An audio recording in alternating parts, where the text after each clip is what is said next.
Preparing.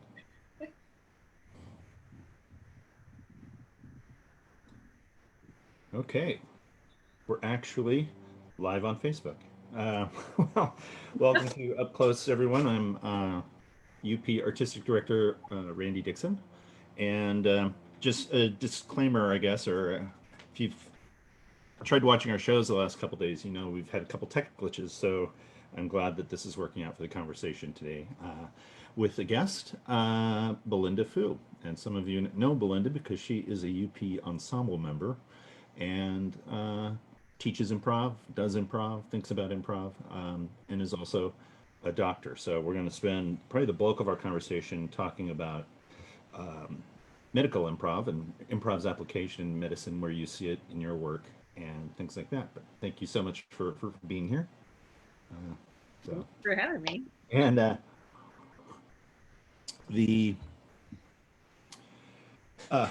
would say this at the beginning. I'll have a few announcements at the end about our upcoming shows that are happening in the next few weeks.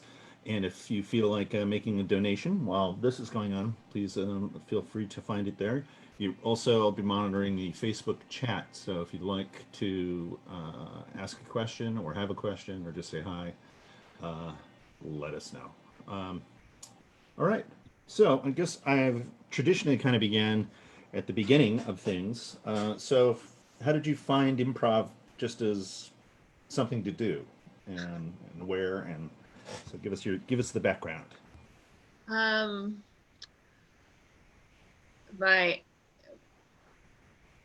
first improv memory was a drama class in high school where we played one game. And I think in retrospect, I know now it was Cocktail Party. But at the time I was like, I don't know what this crazy thing is that we're doing. But I remember having a moment in that class where our teacher had to cut back to the conversation I was having with my classmate, and it was a really funny moment, a really funny line, and I was like, oh, that was really cool. And then I didn't think about improv again for 20 years. So I had this glimmer, and I don't think I knew at the time that game was an improv game. I didn't know improv existed. There was an improv group at college. I didn't know about it. I mean, I maybe had heard someone was in it, but a friend of a friend, but nothing. So it was in around, I want to say 2006 or something like that, where I was dating this guy who really liked to watch a lot of TV, including reruns of stuff. And one night we were just surfing, channel surfing, and Whose Line Is It Anyway came on. And I was like, wait, stop. That's really funny. What's going on? And I was really sucked into that. Oh, they're so clever. I was really drawn especially to the musical improv, in particular Wayne Brady's work. I was like, oh, that's amazing. How are they doing that? And so that was really the first adult awareness I had of improv. Was really completely accidental. And from that, I started kind of looking around at what was in Seattle and just decided to take a class. I still don't even know if at the time that I signed up for the class, if we'd seen any live improv. I think I just walked into it totally blind. I need a hobby. That looks fun, a lot of laughter. I was coming out of residency for my family medicine training, and I was just really tired, and that seemed super different to me. And so that's why I just stumbled into an improv class. I knew nothing about it. Really. Right. And so when did you notice yourself catching the bug? Was it right away? Instantly. Yeah. So I remember it was a class with Jet City Improv, their 100 level or whatever 101 level class, and I weirdly I remember the moments leading up to the class itself. I remember getting in the elevator. I remember a friend I met a new friend I met in the elevator for the first time. I remember sitting in the classroom and all that stuff. But I remember when the instructor wrote yes and on the board, I remember my mind being oh my God. I mean, I really had no idea. I had no expectations for the class, and I had no no awareness that, of course, now, retrospective, now there's this, philosophy, or that there's an approach and a method and, this long history and stuff like that. I had no idea. But as soon as he explained like this, you could think this way, like a yes and way instead of like a no but, I remember walking out of there being like, oh, my whole life is a no but. Yeah. And so then I was in. I was like, I want to know more about this. I found it super scary, but also really enticing. So it was like right away. Huh. Cool. And was with Jet City where you were doing your first shows and things, or were you in another group, or? Well, so I got bit real hard. So this was January 2007 that I took my first class. And I instantly was like, I love everything about this. This is so fun. So that was, I guess, winter quarter, January, February, March. So come spring quarter, I signed up for 2 improv classes. I was then, taking Jet City 200 or whatever they call it, level 2. And I started taking beginning improv with Matt Smith at Freehold. So I was taking 2 improv classes at the same time because I was crazy. And then that summer I did Matt Smith's improv intensive. So it was like 5 days a week for 4 weeks, or something like that, 4 days for 5 weeks or whatever, a lot of time. So I was totally in it at that point. So Jet City at the time only had 2 classes.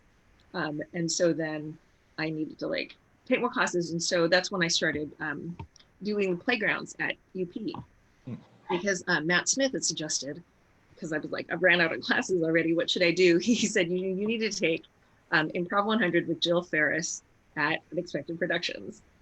So I called up Unexpected Productions, but that was the year Jill left. Like that was the fall. That was literally the fall that Jill moved away, and she sent me an email. She's like, I'm so sorry, but you should try going to playgrounds. Well, she's back now, so she's back. I know I can still take 100 with Jill. So I started going to playgrounds, and on a regular basis, and really, really loved that as well. But then I think it was 2000. So I was still taking classes throughout like 2008, kind of on and off. I was taking acting classes as well. Oh, hello, Tyler. And dog wants in on this. Right. And then in 2009, I started doing shows at Jet City. So I got cast in my first long form. It was just long form. I did like 3 different long form shows at Jet City. And then in the fall of 2009, I got cast in theater sports. Cool. Good. What do you, I guess, what's the secret sauce for you in improv? Where do you get the kind of runner's high the most? Keeps you coming back, I guess. That's a great question. Well, I'm slightly distracted by the dog who's about to start nesting. So she starts making a lot of noise. I'll have to go get her right. I think for me, it's that it's the thrill of free fall. Like it's those moments where I really just let go and say, I have no idea what's going to happen. I'm just going to step into this and kind of switch into that like space of non-thought, where everything that's when I feel like the best moments happen, where everyone is in that moment together, your fellow players, the audience. It's like a feeling of surrender and joy. That's magical when it happens, and it doesn't happen all the time, but like when it happens, and so it keeps you coming back for more. Wow. So I guess when did you, following through before we put them together, I'd be curious to hear a little bit more about your medical training and career and what got you in that, or were you always planning on studying medicine, or did that kind of get discovered as well?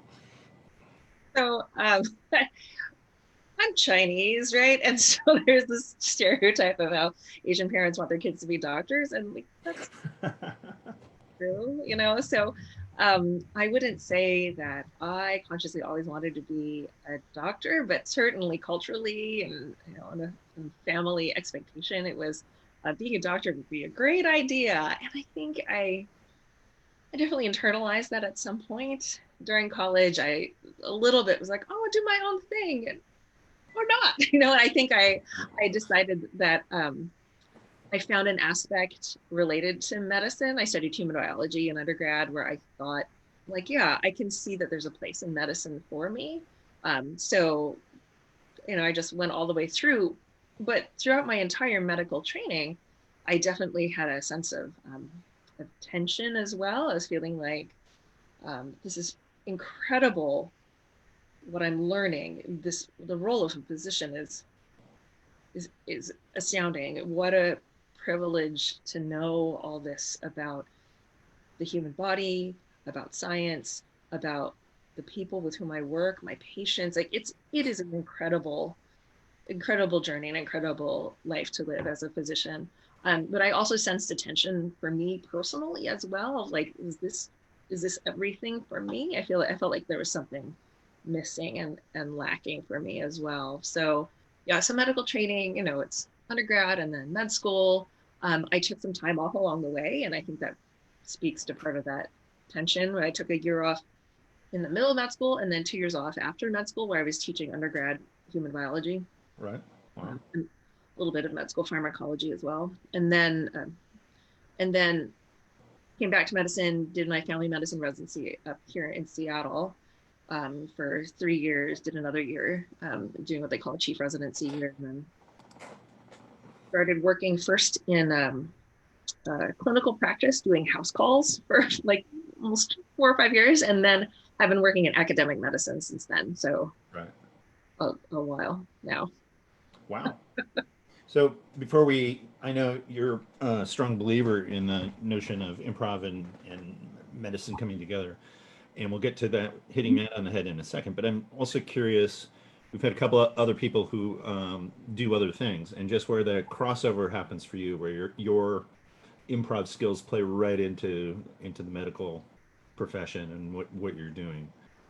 Just curious what your initial thoughts are. Ooh, that is hitting it on the head. Well, there you go. Oh, right in there.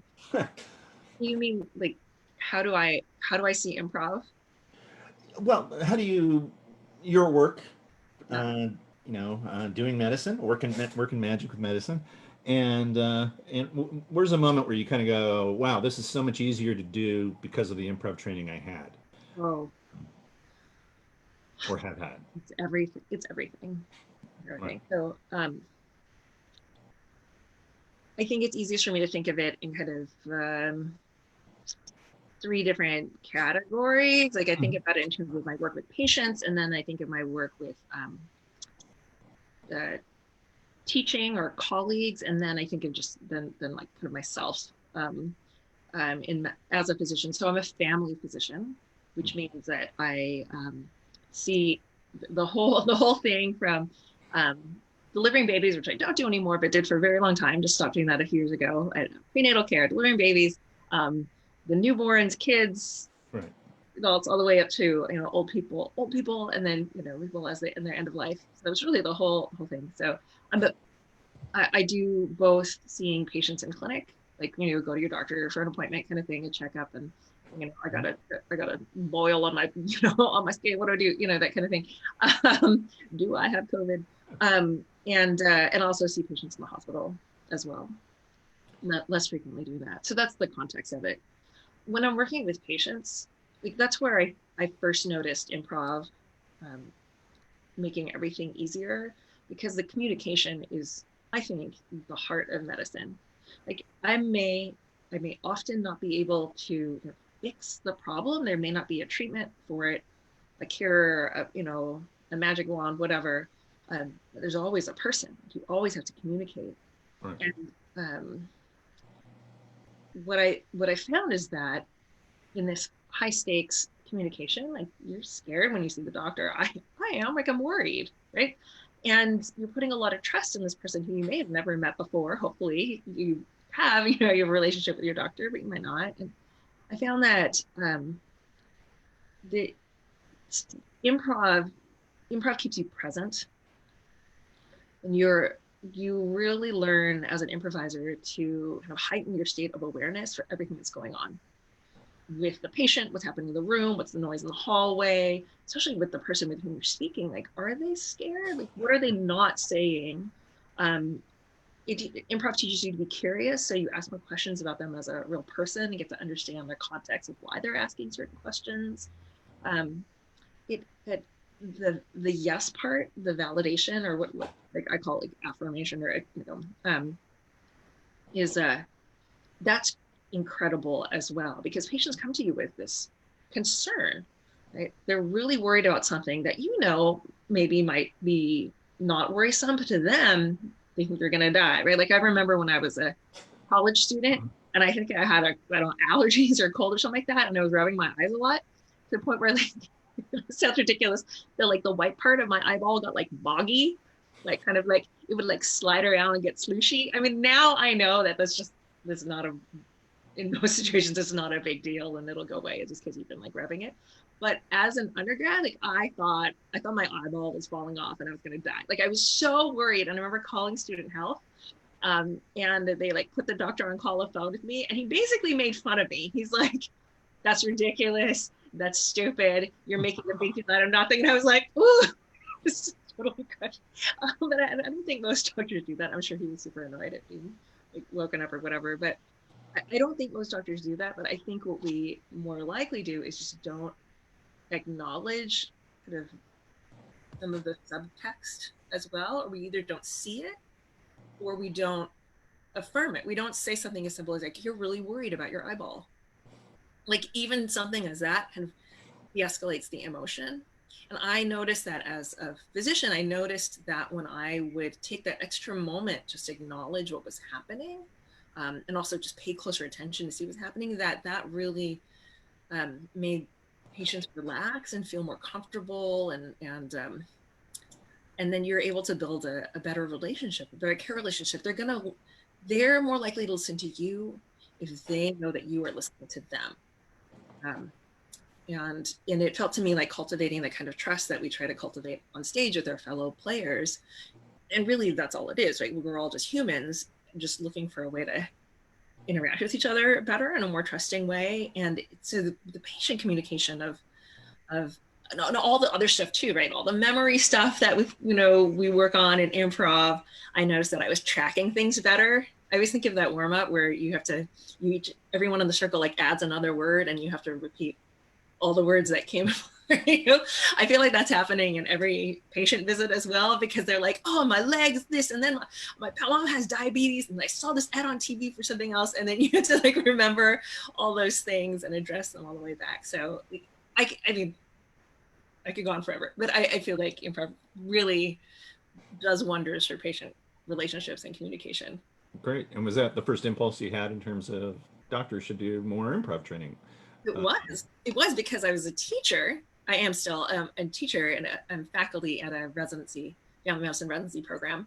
And so for anyone who might be listening, residency training is specialty training. So after you finish med school and you get your medical degree, you're a doctor, but you're not specialty licensed. You have to pick a specialty. So, and then you go train in that specialty. So residency. So I was faculty at the time, and I noticed we were trying to teach these things to our residents. We were trying to teach how to be more empathic, or how to deliver bad news. Like, how do you tell someone they have cancer, or how do you, but our ways of doing it were all reliant on scripts. It was very much like there's like mnemonics about like L is for listen, E is for empathy. And I was like, this is so not useful when you're sitting there talking to a patient. Like that doesn't give me any skills, like actual behavioral skills. It's just telling me that, yeah, you're right, I should listen, but how? There's no way to practice it. So I got really excited, like, oh, look, there's a way that you can learn these behavioral skills, these cognitive skills, and then it's a natural transition to applying them in your clinical life, because that's how it happened very organically. As I was learning improv, I would just have these moments when I was talking to patients where I was like, oh, that was definitely in the improv space in my brain that did that. So that was how I started getting excited about, like, well, why don't we teach this to doctors? Like, is there a way to adapt the improv training to medical education or medical training. And it just from there. Wow. And what is, and maybe this is just, I'm asking you to overgeneralize. Other than this, the talking to patients, what is a skill most physicians have that gets in the way of allowing them to be spontaneous? If that makes sense. Ooh, fear. So basically the same thing. We all For all of us. Well, it's a complicated question, Randy. Mm-hmm. I feel that medical training, for as incredible a process as it is, the amount of stuff that you learn that is not simply about science. You learn a lot of science. You also learn about so many different aspects of being human, as well as professionalism and ethics, and it's just so much in there. There's this something that's sometimes referred to as like the unspoken curriculum, and it's not always positive. Where historically in Western medical education, there has been a culture of intimidation and the bullying and of competitiveness and pressure, kind of excessively so, and a bit of like you have to suffer in order to learn. Like the term residency came from the fact that residents used to have to live inside the hospital, literally. Like there was a closet-shaped sized room that was where you lived, and you could go visit your family sometimes, that you actually lived in a hospital. So that doesn't happen anymore. But that mindset still remains, that you must suffer in order to have this. So, and I think that over time, it created a culture in which you're afraid. You're afraid to. You're afraid to try. You're afraid to be wrong, for sure. You're afraid you're going to be judged or fired. Now, in the current American healthcare system, largely of which I am not a fan, because I don't think it should be a for-profit private industry. I'll just get that out right there now. That you're afraid of not seeing enough patient volume, as they call it. Your productivity is low, and so you're worried about the money instead of really your job. You're worried you're going to get fired if you don't do what the system tells you to do, and so your attention is pulled in other directions: fear, shame. You're being intimidated, and patients don't know.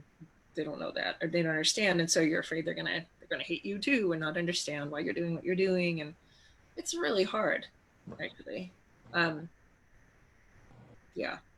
Huh. And when did you, and because you were working and are working, I guess, with Katie Watson still? Yes. Mm-hmm. Yeah. And so how did that pairing come up? That was really fortuitous. And I was going on and on to my fellow faculty about how, like, this improv thing could be really great for medical education. And then a colleague of mine handed me an article that she'd found in a medical journal. She said, look, I just read this. There's a woman in Chicago who is teaching improv to her medical students. And that was Katie Watson. She's a professor of bioethics and medical humanities at Northwestern. She had, at that time, so this is 2012, I think, or 2011 was when her article was published. She at the time had already been teaching an elective to first and second year medical students about improv. And Katie is an improviser herself, and as well as an author, and a playwright. And she was faculty at Second City teaching improv for a while too. So she had all the chops there. And the elective that she was teaching for the medical students was really well received. And this article that had been published in Academic Medicine was like, this stuff is great. And so when my colleague gave me this article, I was like, this is wonderful. I want to learn from this person. And so, feeling very emboldened by improv, I would not have done this otherwise. I just basically cold called her like put the offer out there. I sent her an email, and she very graciously wrote me back, and we had a phone call and have been collaborating on different projects since then. The most significant one is the medical improv train the trainer workshop. Yeah. Yeah. Which, in full disclosure, I did with you and Katie, and it was great. So I highly recommend it. Yeah, I use it all the time when I'm just handing out diagnosis now at the bus stop. No.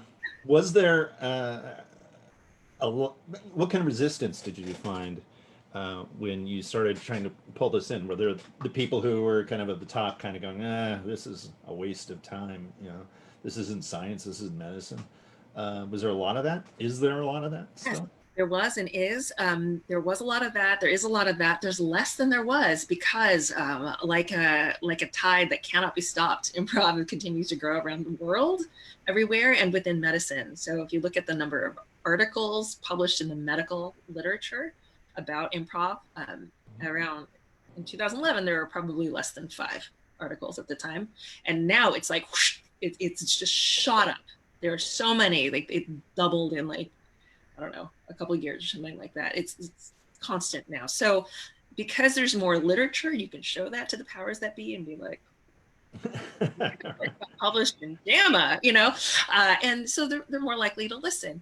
But there is still resistance on all levels, because I think for some people, the word improv is really triggery, and also it's misperceived, right? There's the whole thing, as you know, like, why are all the stand-up comedy spots called improv? Like, great mystery. And when people think improv, of course they think just about comedy, or they think about performance. And like I said before, physicians, we're often trained to be scared. We're also trained to not talk about ourselves and to not show ourselves. It's always about the patient. It's always about others. I think there is a positive side to learning how to put others first and how to prioritize the care of others. And I think there's a downside when that gets carried to excess, that there's many people in medicine who don't feel like their voices are worth being heard at all. And so the thought of doing improv or showing your true self or any of that is just horrifyingly scary. And then, like you're saying before, that seems just like fruity tooty, Rudy. It just seems like, what's this art stuff? Like, there's some folks who feel like humanities still don't belong in medicine. Right. It does seem that it's not only with improv, but with other art forms that other, like literature and painting and art appreciation and things like that are trying to get a foothold into the medical training and being an equal partner or a part of the training. And have you had a lot of experience with that kind of thing? People who are using literature or art appreciation, or there are many people who are doing work on the medical humanities. That's the broadest term for it. And it's visual art, music, writing, narrative medicine is often associated with that as a field. There's growing awareness that, of course, there has to be humanity and the humanities in medicine, since it's about humans. I have been able to take a few classes along the way that I haven't formally studied. I think I did just different workshops. You'd go to a museum, you'd look at art, different sessions where you would create work of your own. Narrative medicine is kind of an overgeneralized term, but it's an actual subfield of medical humanities that's been developed in the last couple of decades, maybe longer. I might be getting the dates on that wrong. Where you can get degrees in it now. You can get a master's degree in studying literature and also about writing. And so I think writing exercises have found their way more into medical training curricula. Right. And it's great. It's important. I think that has to be part of how we relate to illness and to our patients and to each other. Right. I have a related question, just wanting to get your personal opinion on it. Is it a rash? And I know we talked about this a couple of years ago, I think. But I found it interesting, and somewhere in my pile of everything is an old article, but about doctors learning narrative structure and story structure. Yeah, we talked about that. Yeah, and being able to utilize story structure so that you don't ask a patient, tell me what's wrong with you. You just say, so tell me about your day. And somehow you can unpack more from analyzing their story as a story than just having them list symptoms. Have you had experience with that, or what's your personal opinion on it? My personal opinion on it is yes. Like I really remember that conversation that you and I had about this, and we were sitting up in the market talking Yeah. about, like, yeah, like um, I think that having the concept that everyone's life is a story, um, which, on one hand is obvious, and yet on the other hand we forget, because we're, for so many other reasons, and that has really been helpful for me in my own patient care, as well as in my teaching.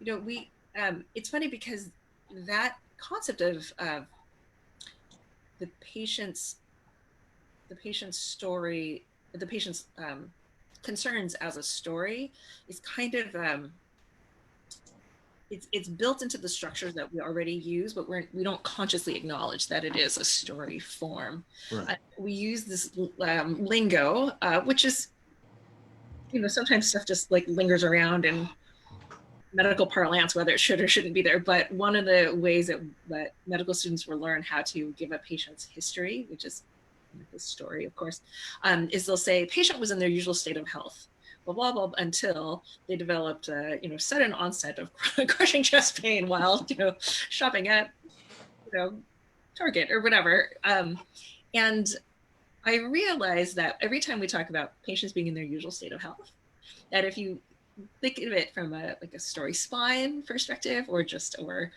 mythology, hero's journey kind of perspective, that they're in their normal, they're in their baseline, and then something changed, something happened, and it could be a gradual transition or it could be a sudden one, but their life upended and they ended up starting on a journey, and part of that journey brings them to your clinic or your hospital, where you will help them along the way, and then at some point there will be some kind of resolution and a transition, and then they'll be in a different place when they're done. And so, after you and I had that conversation, I was like, oh my God, of course, every patient is on a journey.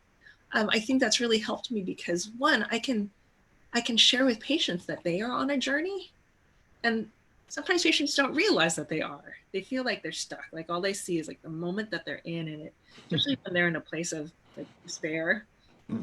Like they're, this is a journey. You aren't the person you were before, but there's a place for you to go. And that, I've noticed that gives patients hope sometimes. Right. It also helps me as a physician realize that that's the patient's journey and not mine. It reminds me of what role I play. Like I'm one of the helpers along the way. This is theirs. This is their journey to be on. Right. And So you're sort of operating as a mentor figure in another hero's story, and when your job is done and they've been mentored properly, your job is to go away. That's right. Yeah, it's true. And I think that's helpful because in some situations, as physicians, we can get pretty involved with our patients' care, and we have to be mindful of not getting too sucked in. Some patients, just like some people, because they are people, will just kind of pull you into their energy, and we have to remember that they are on this. We're just there to help. Right.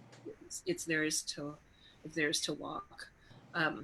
Yeah, so it's good for boundaries, and also having this framework of patients telling their stories is helpful for me just when I'm getting trying to gather information from them so I can understand what's happened.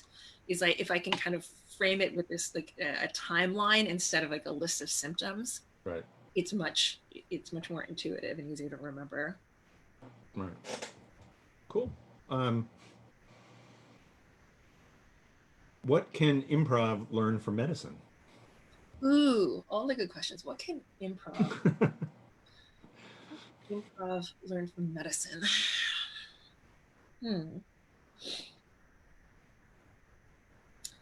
I think as a a performing improviser, I see and realize that sometimes we forget the power of what we're holding. And when I'm teaching improv to people in the healthcare world, where the stakes are always so high, I mean, exhaustingly high, that we are able to dive into the richness of improv on a conscious level because we're not doing games or exercises for performance. We're doing them for the skills that we learn. So in teaching medical improv or in teaching improv in the medical world, I've had this gift of being able to think about and appreciate every time I teach it, like how powerful this work is. Every group of people that I work with in the healthcare realm, when we do these exercises, we debrief them and talk about their applications. And every time I learn something new, and sometimes it's about patient care, and sometimes it's about collaborative work, teamwork, and sometimes more and more, it's about kind of personal change and awareness and transformation. And then I'll come back to the theater and do performance improv, which I think is really important because it's different, but you got to keep your own skills up. You got to be able to do, live this thing. But I think sometimes as improvisers, we forget how profound this thing is that we're doing. That to us, it's like, oh, I want to try this different genre, or I want to, learn this different skill. I could get better at my rhyming, and or whatever it is. We sometimes forget that what we are doing is practicing skills that make us to be better humans. Right. Yeah. So. Yeah, it's well, it seems to me, and again, I'm not a doctor, but it seems like medicine isn't really helping itself in terms of bringing improv into the room. I was just thinking, I was just hearing once again about like the frustration of medical people having to be on computer and the computer getting in the way, and it's hard. I was just reminded of that when you were just talking, because it reminds me of the notion of being present for your scene partner, and totally taking in what they're doing and what are the offers that they're giving you and what are they doing with the offers that you're giving them. So it just popped in my head, something that you were just talking about. Oh, that's a huge challenge. Yeah.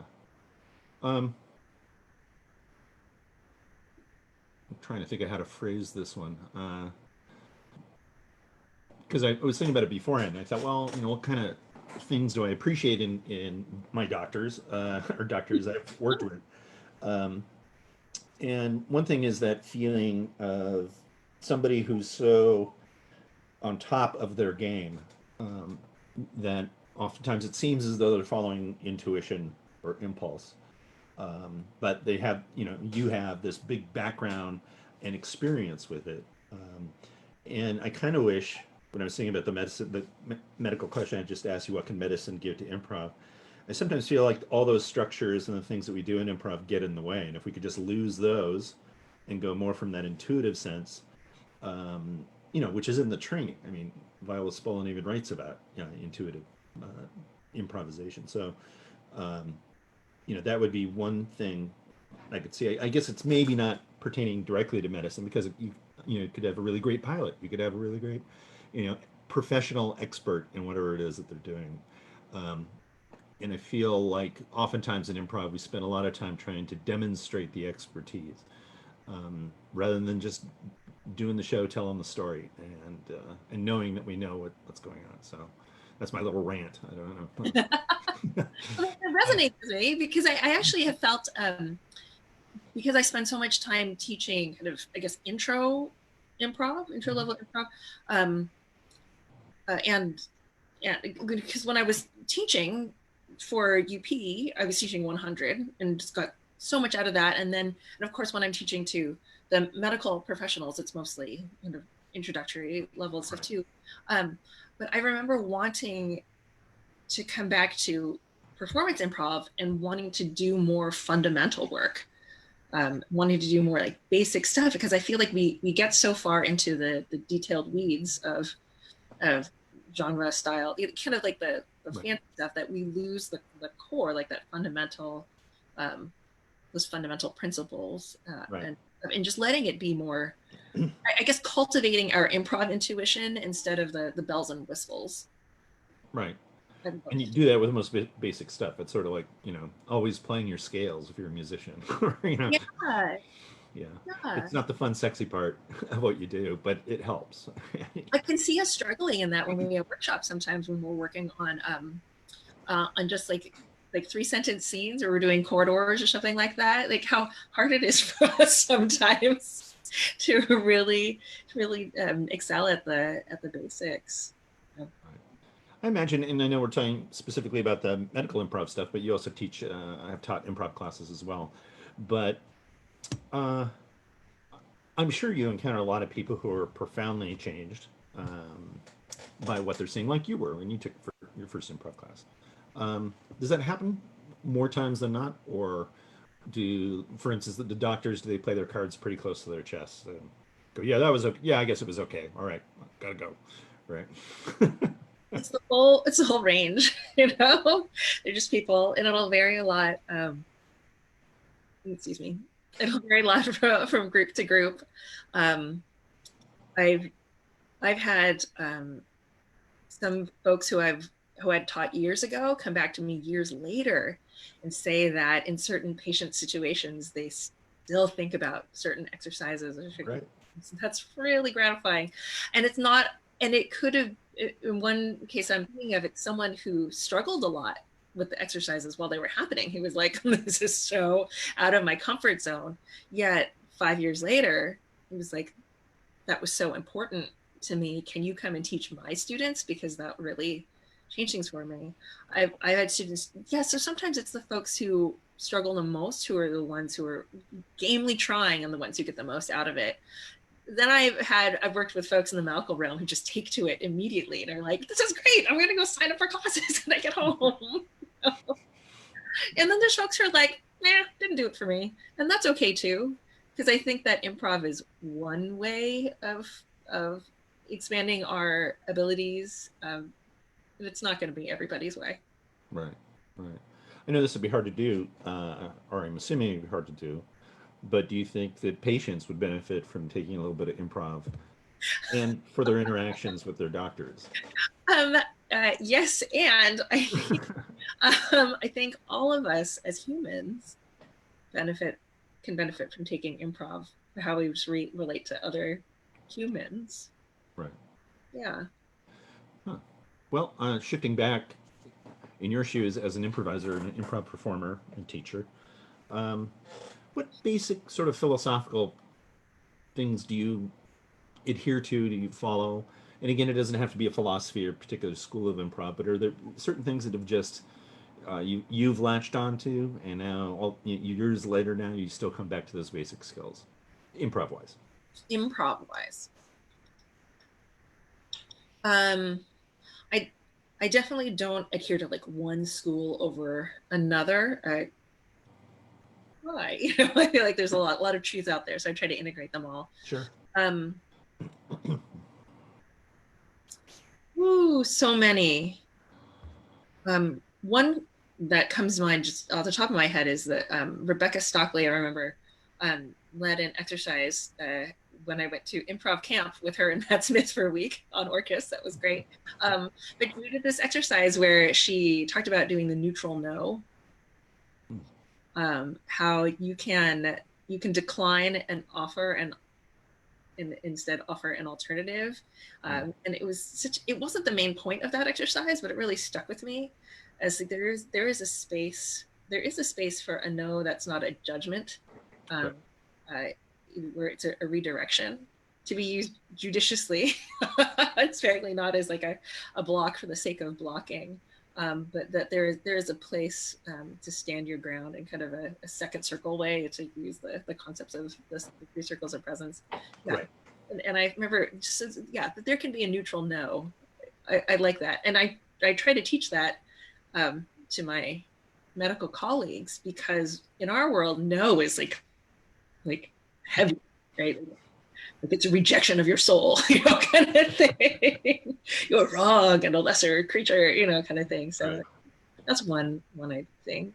But kind of more broadly though about um, one thing I actually really struggled with in trying to teach improv to um, the medical community, to overgeneralize, Mm. is that there are so many schools of thought and there are so many approaches.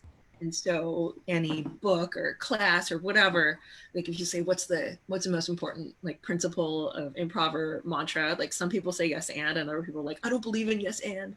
No, it's you, you know what I'm talking about. It's all over the place. Or it's these 8 rules, it's these 15 rules, it's these 3 rules. And I was like, I can't present that to my medical academic community and have them take that seriously, to what you were talking about before. Right. So I actually spent it sounds ridiculous in retrospect. I spent like years like trying to like synthesize some of the performance improv ideas and work and literature in a way that would be easier for academic medical community to grasp. And so I came up with this framework to try to, not to replace in any way, but just as like a handle, like an access port for the medical community, to say that the improv method, or improv technique, could be boiled down into a set of skills that are guided by principles that are learned by exercises. Mm-hmm. Just like, boom. It's like your elevator pitch. And they're like, oh, okay, I get it. You're learning skills. Like there's a value system and this is the method. It's these exercises. I'm like, great, hold that. The skills you're learning are, you learn attunement, so all the awareness skills. There's the affirmation skills, that's the yes component, and then there's the advancement skills, like everything that you add, that's the creativity aspect. And they're like, oh, great. Attune, affirm, advance. They all start with the letter A, right? Like, because that's how the academic mindset works. So I created that really specifically to make it easier to teach in an academic setting. But I have found that in the years that have followed, that's actually been really helpful for me personally, to have this kind of easy 3-part way of thinking of the skills, because it is overwhelming sometimes to be thinking of all the different things we're supposed to be doing in improv, like first offer, best offer, follow the follower, listen and remember. Like it gets, like your mind gets bogged down sometimes with all the things that you're supposed to be doing. So boiling them down into kind of it kind of builds on the yes and a little bit, except it's like a 3-part thing. That's been helpful for me as a performer as well as just a human and a doctor. Right.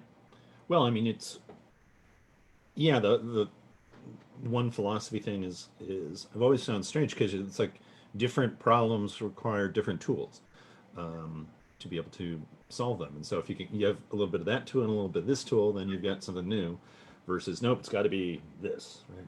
And so that's good. And I would imagine in the context in which you're teaching medical people that they don't need to know 20 rules, because they're only going to, in the end, have to use 4 of them, or if that, based on the situations that they're in. Right. All right. What kind of improv do you enjoy doing as a performer? I mean, you've talked about genre, and I know you like doing genre, but are there other types of improv, or do you prefer longer story-oriented improv, or short form, or just whatever? It all works. No, it's all there. I enjoy most musical improv. Mm-hmm. Yeah, that's definitely musical improv, wordy improv, rhyming stuff. And I really do love long form, probably more so for the relationship development. When I started with theater sports, I hadn't done any short form performance before, so thank you, Randy, for taking a chance. And I really, really enjoyed that, because I feel like that's just a great place for me to be uncomfortable and learn to grow there. I think if I had to, just pick that favorite thing, that it's you know, improvising songs, poetry, and then in the context of long form, especially long form, Long form, yeah. long form. Longish. Yeah. Well, we have a few minutes left, and I do want to switch topics a little bit because having you as a guest, there's been a lot of changes, obviously, in improv with these various movements to be more diverse and inclusive. And Yeah. I'm just curious as to your take on it, given your background, given your history, what you're seeing that's positive change, what's not so positive change.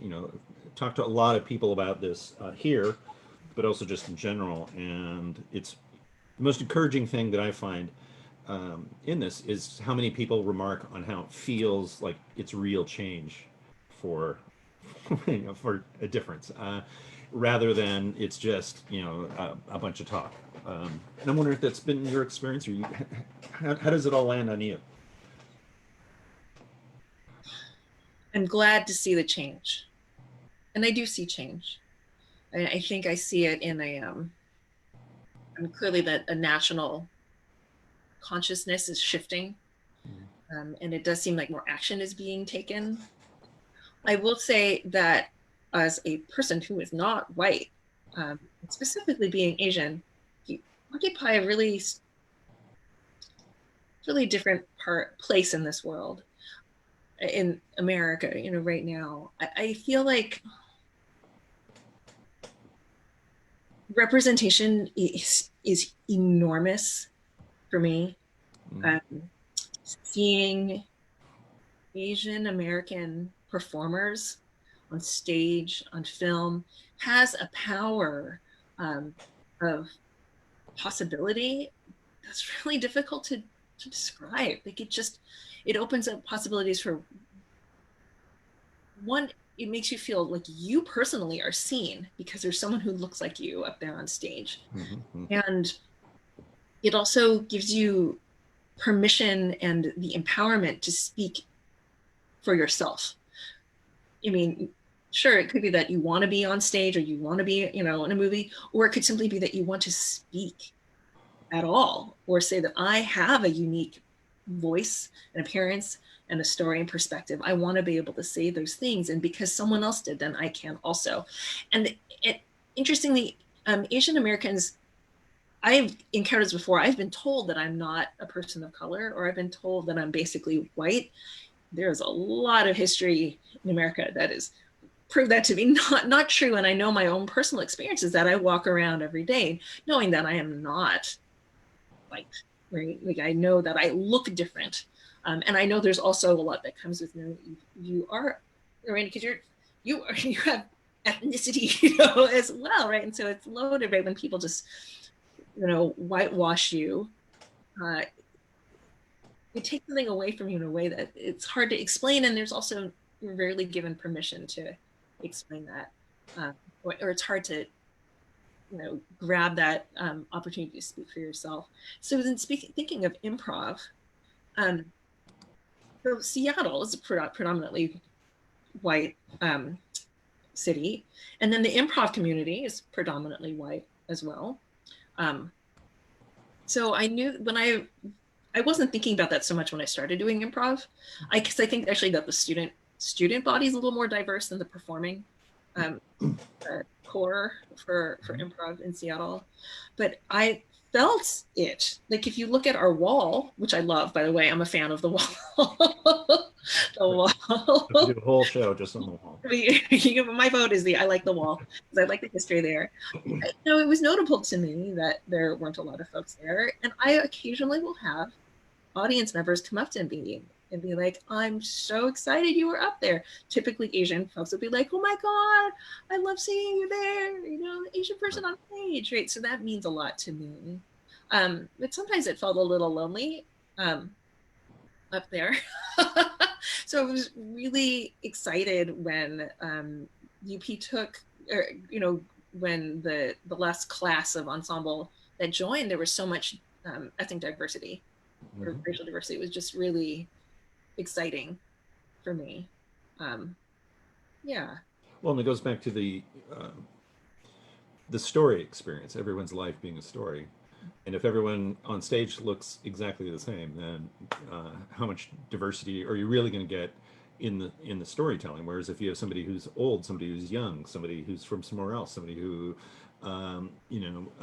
speaks many languages, different genders, different sexualities, beliefs, and you can have that. To me, it just makes for a better library of stories of people's experiences, because there's so many times that not, and I'm sure you've done this too, working with an audience, a special audience. The example I use a lot is having a long time ago now working with runaway teens and doing improv, and we started by sort of demonstrating. So the idea was for adults to see us as improvisers playing the kids, and the kids would give us improv, and we realized that doesn't work because we don't know what it's like. So finally, we got the kids up there, and then we were playing the adults in their lives, and it just turned it around like that. And that's when eyes wide open went, wow, there's so much in this world that I don't know, and I love to get that group energy together. I think, and create space where people feel comfortable and supported telling those stories. I think. I don't know.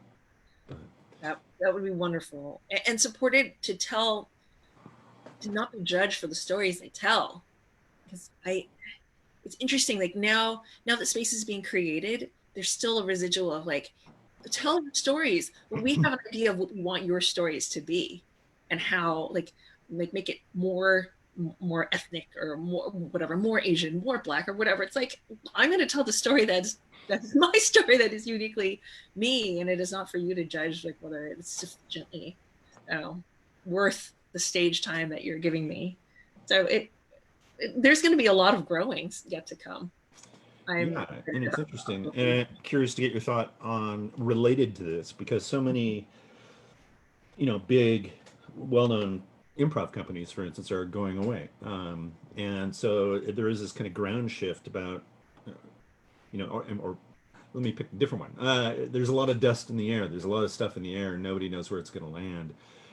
But some pretty key players are either not going to be there or be totally different. Just, and again, I'm asking you to speculate, but just based on your experience, do you think that's going to be good for the art form? Gosh, if it's not good for improv, then what are we doing wrong, right? Like, we should, in theory, if we go back to our core principles and values, we're supposed to be about letting go, and building on what's there. And it's true that much in the whole world, particularly in improv, these bedrocks, these old houses are going away. I would like to have optimism and hope that the dust settles into new and unexpected patterns that we would have not thought of before if we'd continued on in our old traditions. Right. I mean, those institutions are gone. Like, if they're gone, they're gone. And so we can't just try to recreate the old things that were there. Right. I think of it as opportunity. Right. And find out, what are the new opportunities, and how can we capitalize on that? And that kind of goes back to the thing I feel I've been hearing a lot, and maybe you have too, just about the ground shift and what's going to be the new normal. And it does feel like there will be a new normal. What it is, who knows? But again, creating space for everybody is going to take a little bit of time. So, huh.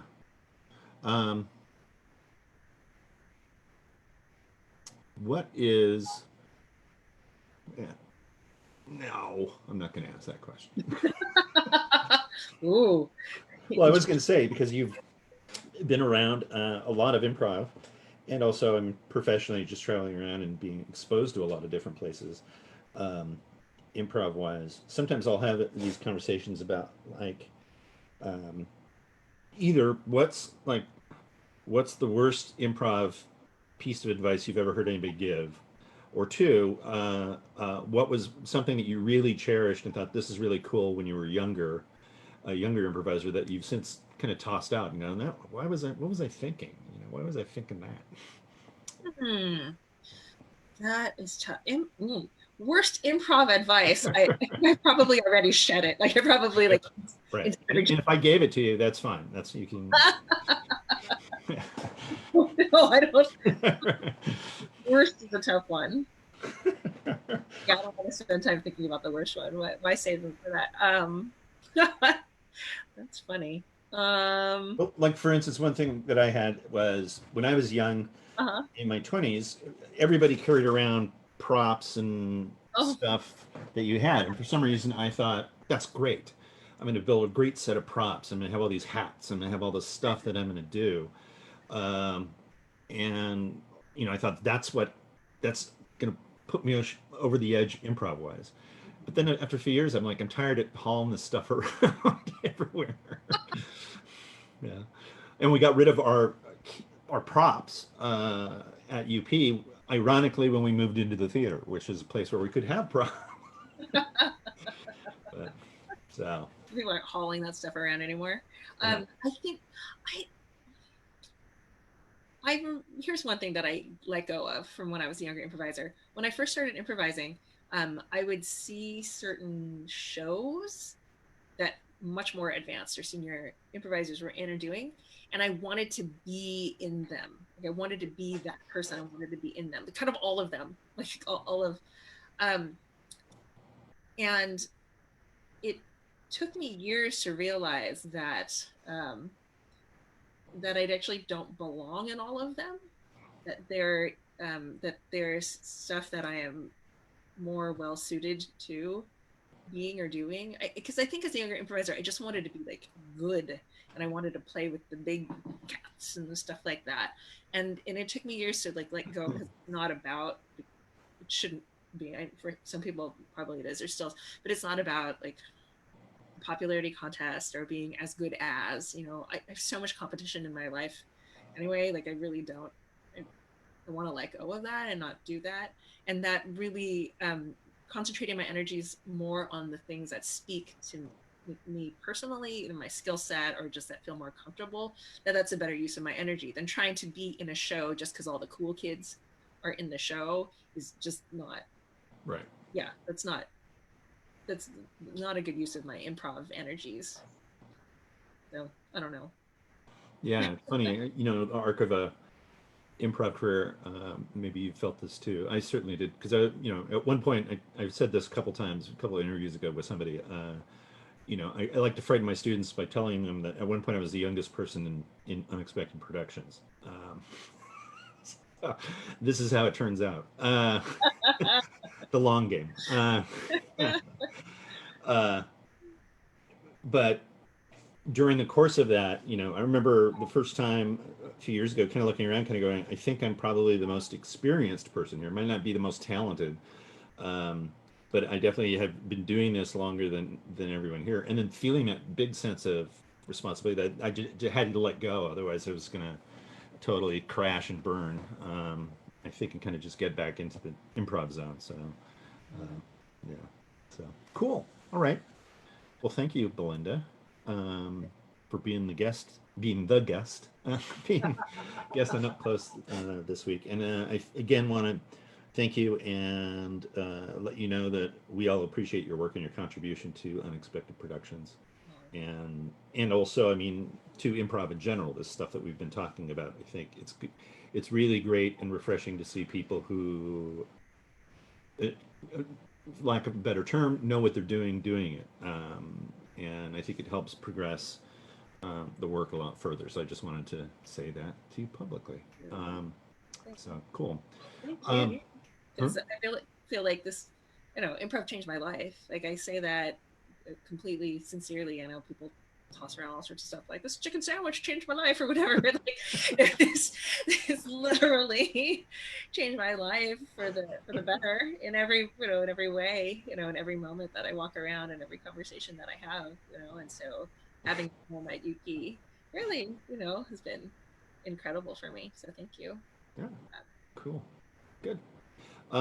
So just to wrap up, as I mentioned at the beginning, we're going to be hopefully doing a show tonight. Like I said, we had a few major glitches that kept us from last night's show and other things. So, but tonight At 8:30, we'll have an open improv show, so come check that out.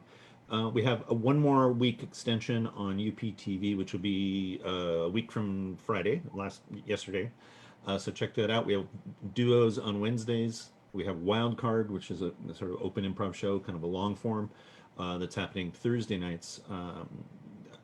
Wednesday and Thursday are at 8:30. Fridays at 7. And then we'll have another one of these next week, I believe. And in a couple weeks, we will be running our show of Campfire on Friday and Saturday night. So I'll be doing both nights at 8:30. And we will be soliciting and asking people to send us stories, your true experiences with a ghost or the occult or some sort of weird, maybe you saw a UFO or weird recurring dream. And then what we'll do is we'll use those as basis for brand new campfire stories that we'll tell somehow on this on the computer. Still working on that, but you can check all that out as well as our classes at unexpectedproductions.org. Our quarter classes start at the end of the month. Right now we're doing a international month, so we have teachers from Poland, teacher from Reunion Island, which is a French department, which I'm still trying to figure out what is a French department, but because is it a territory? Anyway, near Madagascar though, and we have a teacher from Colombia who's doing movement class. So that's happening September. At the end of September, we'll start our quarter classes. All of that stuff, again, is available at unexpectedproductions.org. And again, we thank you for your time. If you've given a donation, thank you for that. But again, it's just great to always spend an hour or a show or something with those watching, as well as someone like Belinda. So thank you. And we'll do the traditional wave, I guess. Yeah.